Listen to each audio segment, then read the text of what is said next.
सभी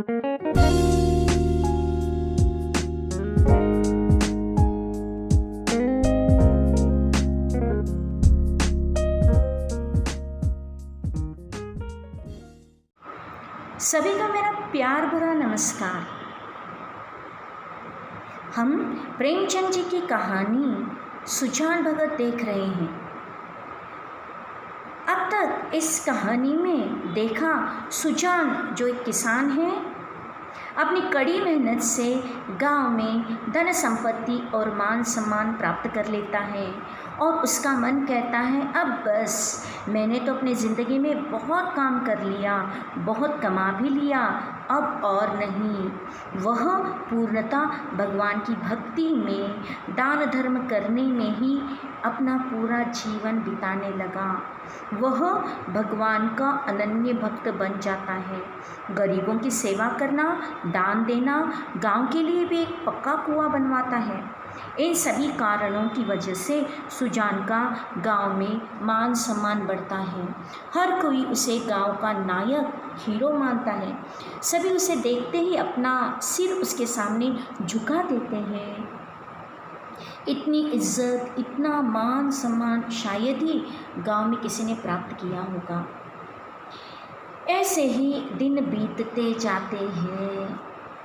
एक दिन बुलाकी ओखली में दाल छाट रही थी।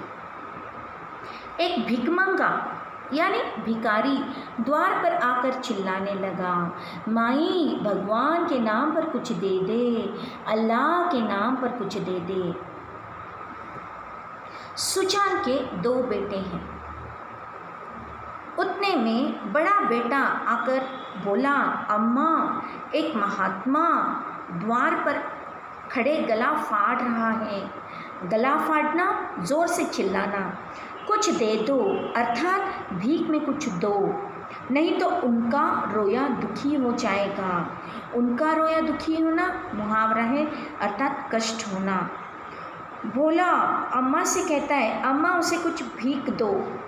बुलाकी सुबह से अनेक कामों में व्यस्त है। बुलाकी ने उपेक्षा के भाव से कहा, भगत के पाँव में क्या मेहंदी लगी है? क्यों कुछ ले आ जाकर नहीं देते? क्या मेरे 4 हाथ हैं?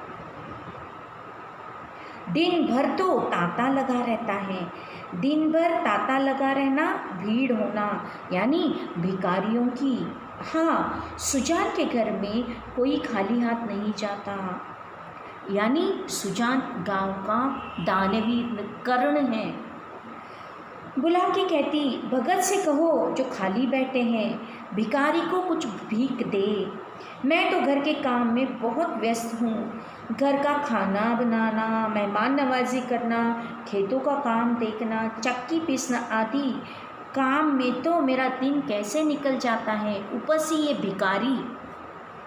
भोला से कहती है। भोला भी पिता की चुगली करते हुए कहता है, हाँ अम्मा हाँ, सब चौपट करने पे लगे हुए हैं। चौपट करना एक मुहावरा है, बर्बाद करना। वह एक किस्सा बताता है। किस्सा यानी एक इंसिडेंट।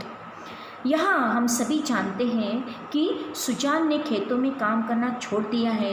अब वह सारा काम पत्नी बुलाकी और दोनों बच्चे ही संभालते हैं, क्योंकि सुजान भगत बन गए हैं। भगत अर्थात भगवान का भक्त। एक इंसिडेंट बताता है। महंगू गांव का एक किसान, महंगू नाम का एक व्यक्ति बैंक देने आया था, अर्थात उधारी देने आया था। हिसाब से 7 मन हुए, तोला तो 6.25 मन ही निकले। मैंने कहा 10 सेर और ला, तो आप बैठे बैठे कहते हैं अब इतनी दूर कहाँ जाएगा बेचारा, माफ़ कर दो ना। अम्मा मैंने माफ़ नहीं किया, मैंने बाकी बैलेंस 10 सेर लिख दिया। यहाँ पर बैंक देना यानी हम देखते एक समय में बार्टर सिस्टम था, यानी वस्तु विनिमय प्रणाली। वो उस समय की बात है जब बार्टर सिस्टम था। एक वस्तु के बदले दूसरी वस्तु देना, ना कि पैसे देना। एक वस्तु के बदले दूसरी वस्तु देना, आप यहाँ पर देख सकते हैं। मैंगो की फसल आई तो वह अनाज के रूप में बैंक यानी अर्थात उधारी देने आया। हिसाब से 7 मन देना था। 7 मन, अब ये मेजरमेंट के पुराने शब्द हैं, जैसे पाव, सेर, छटा, कालपाऊ आदि। मन यानी 40 सेर, 40 सेर यानी लगभग 40 kg। 7 मन यानी आज के केजी में 280 kgs देने थे लगभग। तो महंगू 10 सेर कम है, कृपया 10 सेर कम लाया था, कृपया घर जाओ और ले आओ। भोला उसे कहता है, मैं हिसाब किताब बाद में करूँगा। तब वही बेटा सुजान कहता है, जाने तो माफ़ कर दो ना। भोला बड़े गुस्से से, इनको क्यों चाहिए ये सब, अपनी टांग क्यों अड़ाते हैं, कुछ ना कुछ करते ही रहते हैं, क्यों बीच में बोलते हैं। मैंने उनकी बात नहीं मानी, बल्कि 10 सेर अर्थात लगभग 10 kg माफ़ नहीं किया, बाकी बैलेंस लिख दिया। भोला, अम्मा। तो बुलाकी सपोर्ट करते हुए कहती है, बहुत अच्छा किया बेटे तुमने, बकने दिया करो। 10-5 दफ़े मुखी खा जाएंगे तो बोलना छोड़ देंगे। मुखी खाना, हार जाना। भोला, अम्मा दिन भर ऐसा ही कुछ ना कुछ खुचड़ निकालते रहते हैं। खुचड़ निकालना, दोष निकालना, फॉल्स निकालना। 100 दफ़े कह दिया कि तुम घर गृहस्थी के मामले में न बोला करो, पर उनसे बिना बोले रहा ही नहीं जाता। बुलाकी कहती है, मैं जानती कि इनका यह हाल होगा तो गुरु मंत्र न लेने देती। गुरु मंत्र लेना, भक्ति का मार्ग चुनना। बोला, अम्मा भगत क्या हुए, दीन दुनिया से गए, सारा दिन पूजा पाठ में उड़ जाता है, अभी ऐसे बूढ़े नहीं हो गए कि कोई काम ही ना कर सके। बुलाकी ने आपत्ति की, बोला, यह तुम्हारा कुन्याय है पिताजी, फावड़ा कुदाल अब उनसे नहीं हो सकता, यानी खेती करना अब नहीं हो पाएगा, पर छोटा मोटा काम तो वे कर ही लेते हैं। बैलों को सान पानी देना, गाय दुहाना और भी कुछ छोटे मोटे काम तो वे करते ही हैं, खाली तो नहीं बैठते। दोनों भोला के बारे में ही चर्चा कर रहे होते हैं। उतने में भिक्षुक अभी तक खड़ा चिल्ला रहा था, अम्मा कुछ दे दो। जब घर में से किसी को कुछ लाते न देखा तो सुजान उठकर अंदर गया और कठोर स्वर में बोला, तुम लोगों को कुछ सुनाई नहीं देता कि द्वार पर कौन घंटे भर से खड़ा भीख मांग रहा है। अपना काम तो दिन भर करना ही है, एक क्षण अर्थात एक क्षण भगवान का काम भी तो किया करो। बुलाकी, हाँ हाँ, तुम तो भगवान का काम करने को बैठे ही हो, क्या घर भर भगवान ही का काम करेगा। सुजान, कहाँ आटा रखा है, लाओ मैं ही निकाल कर दे आऊँ। तुम रानी बनकर बैठो। दोनों में आर्ग्यूमेंट यानी बहस होने लगती है। बुलाकी, आटा, हाँ आटा दो के भिखारी को, मैंने मर मर कर चक्की पीसा है, जाओ अनाज दे दो।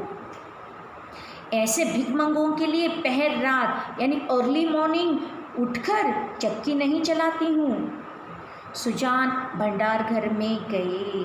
भंडार घर यानी स्टोर रूम, जहाँ पर अनाज को रखा जाता था।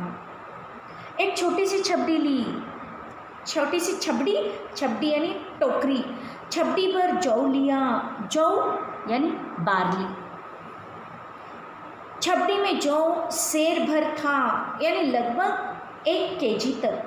सुजान ने जानबूझकर केवल बुलाकी और भोला को चिढ़ाने के लिए भिक्षा परंपरा का उल्लंघन किया। है क्या ये भिक्षा परंपरा? भिक्षा परंपरा यानी भीख में सिर्फ 1 मुट्ठी देते हैं ना, कि 1 kg तक देते हैं, नहीं ना, यानी थोड़ा सा अनाज हम भिक्षा में भिखारी को देते हैं।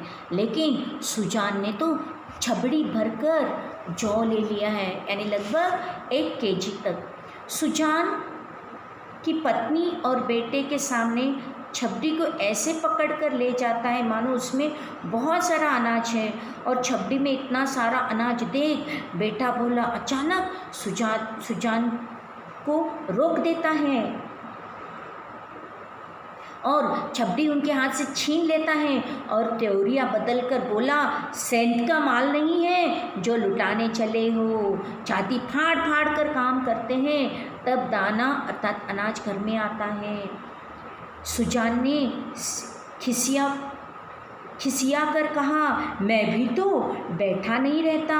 बोला, भीख की तरह दी जाती है, लुटाई नहीं जाती। सुजान बेटे के अपमान को सह न सका।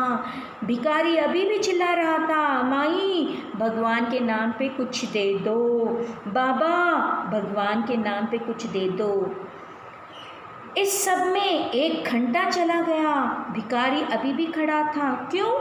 क्योंकि उसे पता था ये सुजान भगत का घर है, यहाँ वो खाली हाथ नहीं जाएगा, कुछ न कुछ ज़रूर मिलेगा। इस उत्सुकता में भिखारी अभी भी खड़ा था। बाहर आकर सुजान ने भिखारी से कह दिया, बाबा इस समय जाओ, किसी का हाथ खाली नहीं है। आज सुजान के घर में पहली बार एक भिखारी खाली हाथ चला जाता है। सुजान बड़ा उदास होता है और आगे क्या होता है जानेंगे अगले क्लास में। तब तक के लिए धन्यवाद।